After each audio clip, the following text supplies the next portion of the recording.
kalau kakek moyang kami betul-betul dilaknat oleh Allah, Oh iya? dusta kepada Allah dan Dusta, Rasulnya, Allah. pasti di dalam keluarga habaib Iya. ada perampok, Perampok. ada pembunuh, Pembunuh. ada Germo. ada Bandar, semuanya. bandar. Tapi kami yakin kakek moyang kami dalam keadaan benar, Mhm. dan kami bisa bersumpah dengan mubahalah. Mubahalah. Dikira kita tidak memiliki data mengenai apa yang dia sampaikan, teman-teman. Kita simak beberapa berita yang dimana menunjukkan apa yang dia ucapkan itu terjadi.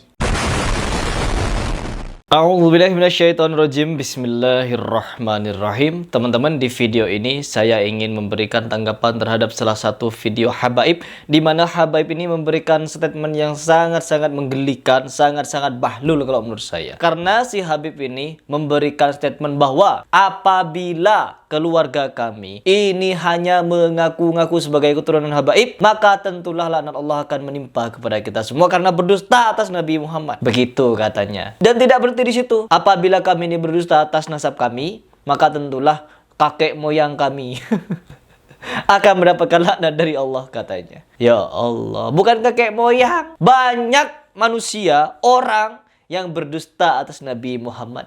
Banyak, tetapi apa ancamannya, kata Rasulullah? Apa? Barang siapa yang berdusta atas namaku, maka dia telah mempersiapkan kursinya di neraka. Kursinya di neraka, Bapak, bukan dilaknat di dunia. Kalau berbicara dilaknat di dunia, banyak buktinya. Kenapa? Di video Bapak, Pak Habib menyebutkan apabila kami berdusta atas Nabi Muhammad, maka keluarga kami, seluruh habaib-habaib ini akan menjadi orang-orang yang biadab, akan menjadi orang-orang germo, katanya, akan menjadi begini begitu. Baik, tidak perlu banyak lebar, mari kita simak seperti apa pernyataan dari si Habib ini.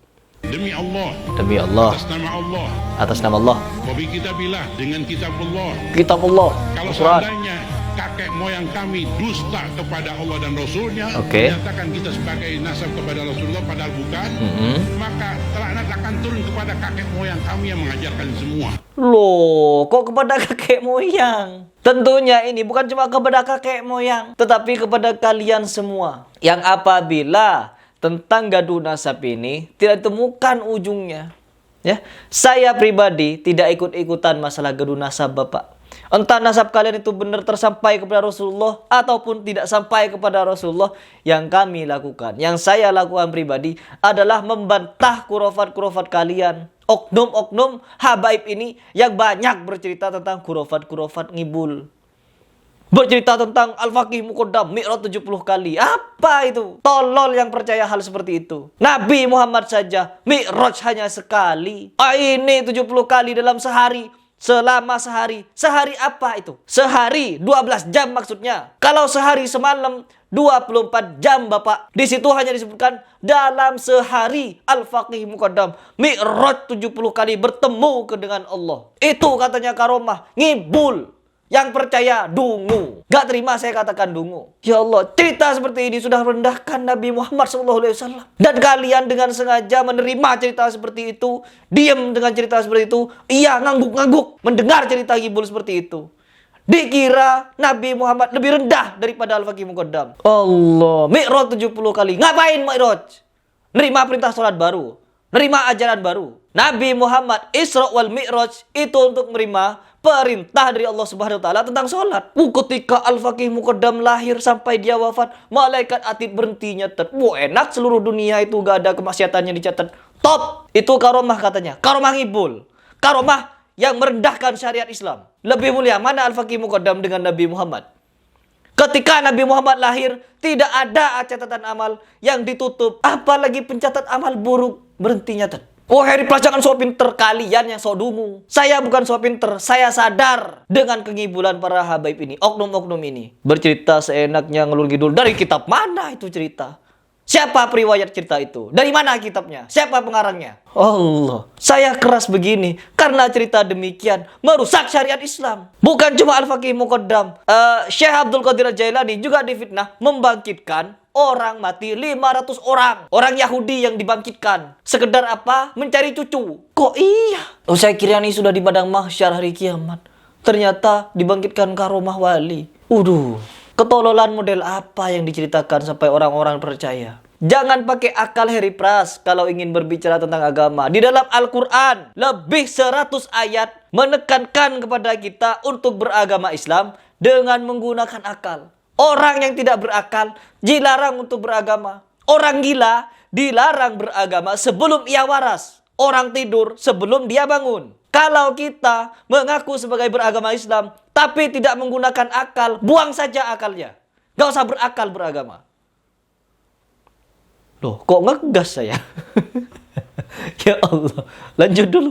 Aduh, selesaikan dulu ini.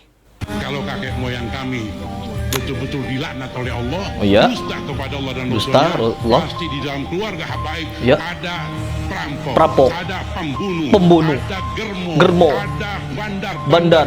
semuanya. Tapi kami yakin kakek moyang kami dalam keadaan benar, dan kami bisa bersumpah dengan mubahalah. Mubahalah.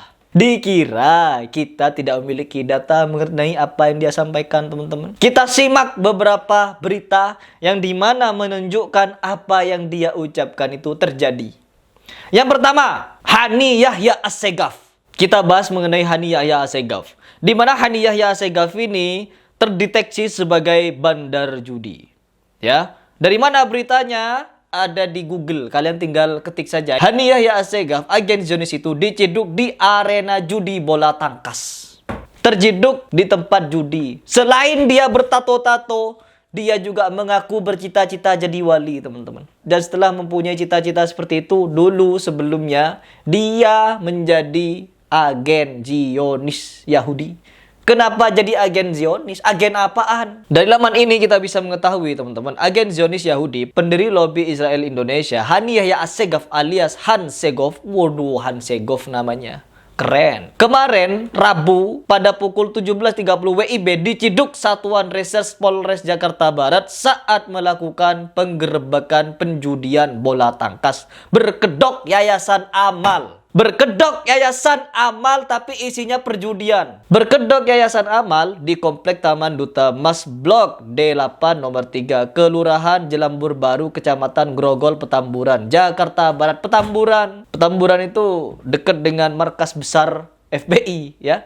Harusnya digerebek FBI itu. Kenapa polisi yang gerebek? Sebagaimana diketahui, Hani Yahya Assegaf atau Han Segov sendiri merupakan putra Yahya Assegaf yang mengaku sebagai pejabat BIN. Waduh, BIN. Yahya Assegaf merupakan orang yang berada di balik pelaporan informasi palsu ke Kedubes Amerika Serikat Jakarta yang mengatakan bahwa FBI merupakan attack dog pihak kepolisian Republik Indonesia. Atas aksinya tersebut, Munarman sempat berpolemik dengan Hani Assegaf yang berujung peneroran kantor lawyer milik Munarman. Sedangkan Hani Assegaf sendiri merupakan salah satu pendiri LSM, kaki tangan Zionis Yahudi, Indonesian Israel Public Affairs Committee atau disingkat IIPAC, Lobby Israel untuk Indonesia, dan pernah menjadi panitia HUT Israel di Jakarta dan di Puncak Bogor pada tahun lalu yang sempat menghebohkan publik Indonesia.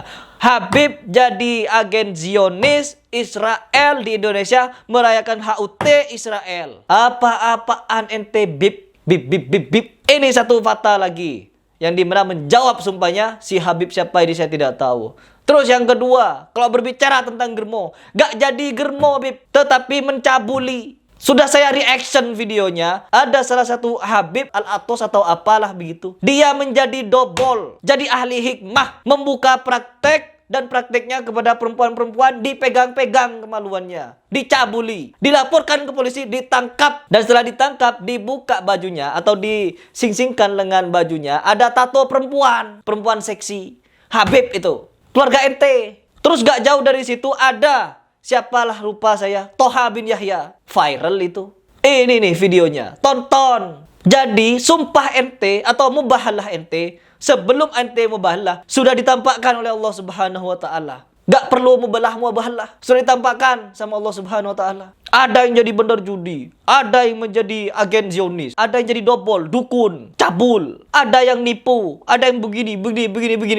Banyak. Belum lagi orang yang ngibul-ngibul. Belum lagi orang yang jualan-jualan obat, bawa aqua, botol aqua. Nanti saya celupin tangan saya, air itu jadi barokah. Salaman pakai amplop, diterima. Katanya di depan rumahnya diparkir Ferrari, diparkir mobil mewah.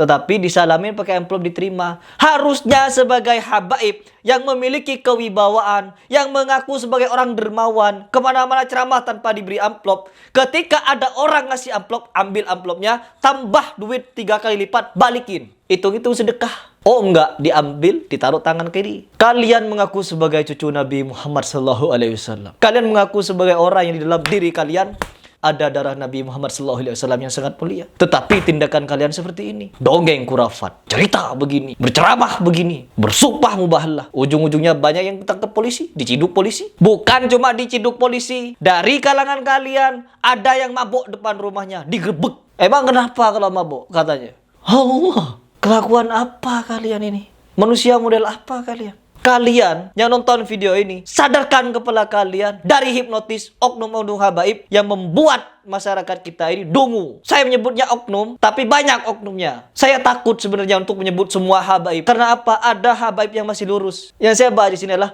oknum-oknum habaib yang nyeleneh aneh, khurafat, doktrin, pengguluan, dan lain sebagainya. Itu. Semoga kalian bisa tersadar dari tidur panjang kalian. Dan menjadi muslim yang berakal sehat. Dan menentukan mana ini yang lurus, mana ini yang benar, dan mana ini yang ngibul. Kurang lebih kalau di video ini ada yang salah, itu murni dari kesalahan. Tetapi apabila ada yang benar, itu murni dari Allah Subhanahu wa ta'ala. Salam.